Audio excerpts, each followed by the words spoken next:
Report, 'di ba? So tignan natin, tanungin natin ang Bureau of Immigration tungkol diyan. Nasa linya po natin ang tagapagsalita po ng Bureau of Immigration, si Ma'am Dana Sandoval. Good morning, Ma'am Dana, ma'am. Good morning, magandang umaga po. Opo, kasama ko po si Christian. Ma'am, Morning, ma'am. napapag-usapan namin itong Immigration Lookout Bulletin na inisyu na po ng Bureau of Immigration laban dito kay Senador Ronald Bato de la Rosa. Ano po ba unang-una ang ibig sabihin ng Immigration Lookout Bulletin? Ano po ba ang implikasyon nito at paano po ba ito dapat na tratuhin ni Senador Bato de la Rosa? Yes, generally speaking po, ang Immigration Lookout Bulletin ay isang order na nagagaling po sa Department of Justice na ini-implement po ng Bureau of Immigration. Ang ibig sabihin po nito is to monitor the movements of an individual. Itself po is not a whole departure order or a reason to stop the travel of an individual. Sa Lookout Bulletin po, ang ibig sabihin niyan is once encountered, ang immigration officer po ay mandated to contact the relevant government agencies na related po doon sa kaso to confirm kung meron pong issued na warrant of arrest, whole departure order, or kung ano man po. At ang government agency na yon or ang law enforcement agency na yon will implement kung ano po ang order na meron po sila. And as of yet, wala naman na record pa kayo na itong si Senador de la Rosa ay nagtangka na lumabas ng bansa. Of course, pag sinabi nating nagtangka doon sa legal na paraan, pupunta ng airport o kaya seaport para bumiyahe. That's right po. Doon sa ating mga international ports of entry and exit, wala po tayong recently recorded na biyahe po na. Tama ba, Ma'am Dana, sa ngayon ay ILBO pa rin yung meron kay Senator De La Rosa at hindi pa whole departure order? Yes, in terms po of immigration, sa atin po, naka-lookout bulletin po siya. Wala pa po other kinds of orders na natatanggap po ng ating ahensya. Pero ibig sabihin po ba kung halimbawa tangkain yan lumabas, siya ay makalalabas pa rin o kailangan muna katulad ng binabanggit yun na koordinasyon sa mga otoridad para sila yung magpatupad ng arrest warrant? Automatic po yun kapag na-encounter po natin, we need to coordinate with the necessary government agencies, and kung meron pong mga arrest warrants na kailangan pong ipatupad, then yan po ang gagawin ng mga law enforcement agencies na kinontak po ng immigration. Pero halimbawa, namataan nga po from any of the airports dito sa Pilipinas o seaports, si Senador De La Rosa, ma'am, sabi nyo kailangan i-coordinate. Pero yung actual na nakita nyo siya halimbawa sa isang airport, kailangan nyo siyang i-hold doon? Kailangan po kasi dun sa lookout bulletin may verification process po yan. Hindi po maaaring pagdating doon, dire-diretso na sa aeroplano. We have to seek the confirmation with the relevant government agencies. And yun nga po, kung merong warrant of arrest na i-implement, then kailangan po natin antayin yun ang law enforcement agency for them to be able to implement said orders. Ayun. So kailangan siyang i-hold. Sa ngayon ba meron kayong information from counterparts ng Bureau of Immigration sa ibang bansa kung may record din ba sila ng possible presence ni Senator De La Rosa?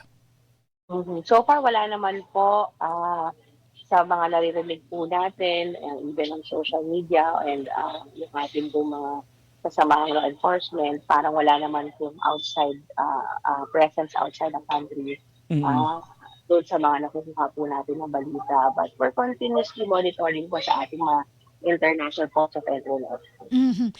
Kailan po ba natin masasabi o anong sirkumstansya ang dapat na mangyari para mag-issue ng hold departure order laban sa isang individual? Yes, korte po ang magsasabi ng whole departure order. Dalawa pong klase yan.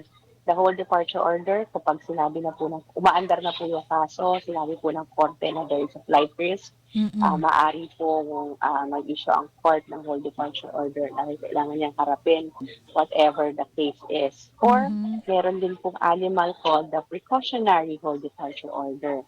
Kumbaga, nasa initial stages lang po ang kaso, hindi pa buo ang kaso, but the court deems it important that may posibilidad na umalis ang tao to abscond or iwasan ang kasong paparating. So, maaari pong mag-issue rin ng korte ng tinatawag na precautionary whole departure order. Pero ang effect po niyan ay parehas. Kailangan pong manatili ng individual sa Pilipinas habang umaandar po hanggat walang permiso ang korte. Ayun. Ma'am Dana, para lang maintindihan ng ating mga kababayan, ano lang ba yung binabantayan o sakop ng Bureau of Immigration? Kasi binabanggit ng ating mga kababayan, naku, ang dami nang hinahanap ng batas na nakalabas ng bansa. Pero ano lang ba ma'am talaga yung binabantayan at sakop ng Bureau of Immigration? Yes, sa atin po ang ating sakop or ang ating saklaw po ay yung mga international ports of entry and exit. So ito po yung mga paliparan natin, international airports, pati po yung seaport, Zamboanga International Seaport. Ang hindi po saklaw ng Bureau of Immigration ay yung mga malawak na baybay area, mga bay areas, particularly at the south. Ito po ay binabantayan ng local government units, ng Coast Guard, of course, at saka ng mga kapulisan, ng mga areas po. Ayun, kasi isatanong ko sana yun, Yung mga Christian. backdoor na tinatawag. Oo, di ba may naririnig kong binabanggit nyo paminsan itong backdoor exit na ito, Ma'am Dana. So, alam na nga po natin na sa mga nakalipas na karanasan natin at mga pagkakataon, may mga individual na may mga kaso dito sa Pilipinas, so kailangang humarap sa batas na nakakalabas ng bansa through backdoor exits na tinatawag. Kaya nga lang, sabi nyo nga, hindi nyo naman kasi saklaw yan, kundi local government units. Mayroon bang coordination sa inyo o nakikipag-coordinate ba ang LGU sa inyo sa ganitong usapin, yung pagka-backdoor na yung pinag-uusapan? Well, in reality, we have to face po na yung ating make-up ng ating bansa ay ganyan po at meron mga areas na inokonsidera natin na security areas. So far po, mula nung nagka-investigasyon, kung maalala po, all of this has been socialized during the Alice Puyo case. So far po, we appreciate it na there have been coordinations by the local police, the LGU.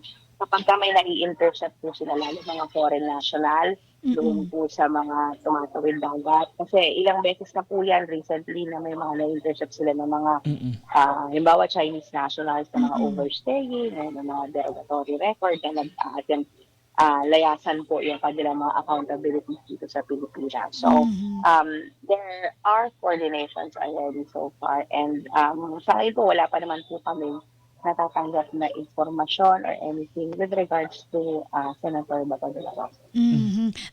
One last thing on my part, Ma'am Dana, ang tawag nito, mayroon bang instructions, latest directives sa inyo, ang Malacanang halimbawa, o kaya si Justice Secretary Vida, na magtaas kayo ng alerto, like for example, heightened alert, para dito sa Bantay Bato na sila ngayon. Lahat ng government agencies, law enforcement agencies, ay inalerto na po para dito kay Senador de la Rosa. Yes, sa atin naman po, the Immigration Lookout Bulletin in itself is an alert to our immigration officers na kapag encountered po, mayroong specific steps na kailangan gawin ng ating mga tauhan. So it's automatic for us.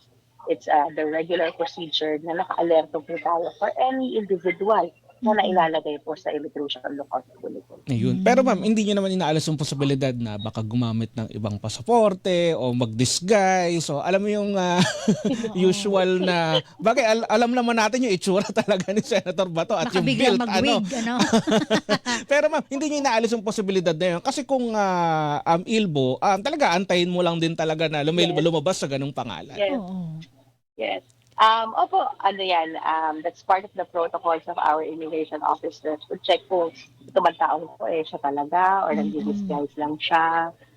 nagsuot na ng wig or something like that. So, kasama po yan sa protocols ng ating immigration officers to verify and confirm the identities of the individuals. Kumbaga yung mga personnel ninyo dyan sa mga airports and seaports, trained para sa mga ganyan, yung alerto. Pag nakakita ng kaduda-duda yung itsura, parang si Senador Bato yata yun. Ba't may buhok? So, kailangan mo ng magsagawa ng verification talaga. Alam din naman nila kung anong gagawin nila. Nagkaroon lang ng bigote. Oo, so gano'n.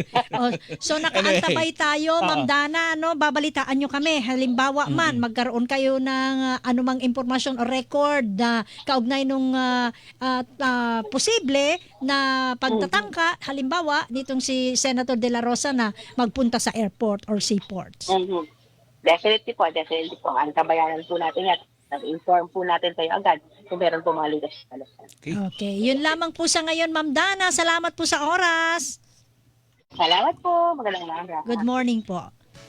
Ayun, malinaw. Si Ma'am Dana Sandoval, ang tagapagsalita ng Bureau of Immigration. As of 8 a.m. ngayon ay wala silang record. Walang record na lumabas ng bansa. Kung ikaw... Hilingan, walang pinoprotektahan.